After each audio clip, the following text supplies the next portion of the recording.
কোন রাস্তায় হাঁটলে আপনার জন্য বেটার হবে, মর্যাদাপূর্ণ হবে, কেবল আপনিই ডিসাইড করতে পারবেন। আসসালামু আলাইকুম।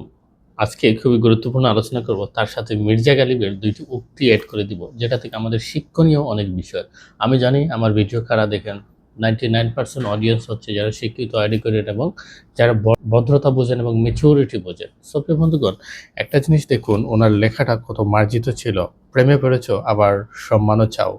সেটার সাথে মিলে যায় কনসালটেন্সির কিছু লাইন। অর্থাৎ যারা ইউরোপ যেতে চায় তারা অনেক সময় ফ্যামিলির কাছে এবং বন্ধু-বান্ধবের কাছে অনেকভাবেই অসম্মানিত হয়। এবং সবচেয়ে বড় জিনিস হচ্ছে যারা এই কনসালট্যান্ট ডিপার্টমেন্টে বিজনেস করেন তাদের একটা ব্যাপার হচ্ছে, অর্থাৎ যারা কনসালট্যান্ট ডিপার্টমেন্টে জব করবে তারা এই বিজনেস করবে আবার পাশাপাশি সম্মান চাইবে, সেটা একটু ভিন্ন রকম।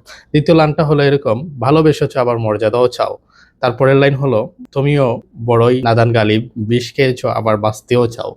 বিষ খাওয়া হয় মরার জন্য, আবার বিষ খাওয়ার পরে যদি এরকম আবেগপ্রবণ হয় যে কেউ একজন দেখেছে আমি বিষ খেয়েছি, সে এসে আমাকে বাঁচাবে, ইটিসি, ব্যাপারটা একটু অন্যরকম না? তো বিষ খেয়েছেন যেহেতু আর বাঁচবেন কেনে? যাই হোক, সো ব্যাপার এটা না। মেইন হলো আমাদের আজকের আলোচনার মূল অংশ হলো কাতার থেকে গ্রিসে যারা আবেদন করেছেন ইতিমধ্যে অনেকেরই আমরা পারমিট পেয়েছি, অ্যান্ড যারা ওয়েটিংয়ে আছেন ইনশাআল্লাহ সুন অ্যাজ পসিবল সবাইকে আপডেট দিয়ে দিচ্ছি। কাতার থেকে কানাডায়ও আবেদন করতে পারবেন, অ্যান্ড মির্জা গালিবের উক্তি ভালো করে পড়বেন, অনেক কিছু শিখতে পারবেন। মাইন্ডসেট করুন, অ্যান্ড জীবনের প্রত্যেকটা ধাপেই আমরা প্রথমে ফেইল হই। হুট করে সাকসেস হয় না মানুষ। সফলতার রাস্তাটা এত ইজি না যে আপনাকে কেউ একজন দেখিয়ে দিবে।